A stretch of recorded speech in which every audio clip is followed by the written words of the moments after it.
On avait ça des vires capots. Je suis complètement déprimé. Les conservateurs, je comprends pas. La députée indépendante de Rimouski, Maïté Blanchette-Vézina, a surpris tout le monde. Elle a annoncé qu'elle compte collaborer avec Éric Duhem du Parti conservateur du Québec. Concrètement, elle pourrait déposer des projets de loi au nom du parti, mais elle va rester indépendante jusqu'à la fin de son mandat. Mais après, on ne sait pas. Je ferme pas la porte à aucun parti. C'est une nouvelle qui fait beaucoup jaser. Son nom a été tapé plus de 1000 fois sur Google dans les dernières heures. Notre article a récolté plus de 100 commentaires et j'ai même réussi à trouver un mème. Si ça fait pas avec un parti, on s'en va avec l'autre. J'ai pas voté pour ce parti-là. Bien, je trouve ça bien décevant parce que moi, lui, je le piffe pas, comme on dit. Si ça peut faire avancer la région puis des projets, bien content.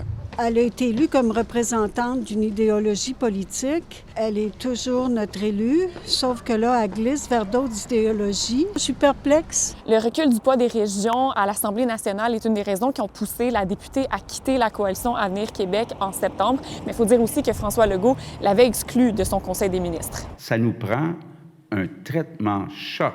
La députée de Rimouski dit qu'elle partage certaines idées conservatrices comme la réduction de la taille de l'État, la décentralisation des décisions et le développement des régions. Je pense qu'un parti qui veut développer les régions, moi, je vais travailler avec lui. Et en ce moment, M. Duhem a cette volonté-là. Puis moi, je trouve que ça peut être intéressant de faire valoir nos forces ensemble à l'Assemblée nationale.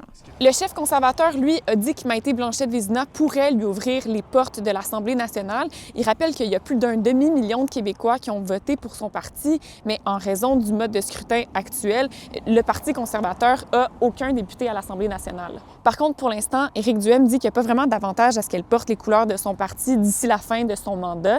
Il veut d'abord apprendre à mieux la connaître. Moi, je ne vais pas la brusquer. Là. Je pense qu'elle va y aller au rythme où elle va se sentir à l'aise. Moi, je suis dans une opération de séduction, si je peux dire ça comme ça, et j'espère pouvoir effectivement la compter parmi nos rangs comme candidate lors de la prochaine élection générale en octobre 2026. Mais dans les faits... Je suis vraiment en réflexion, même si je me représente pour 2026.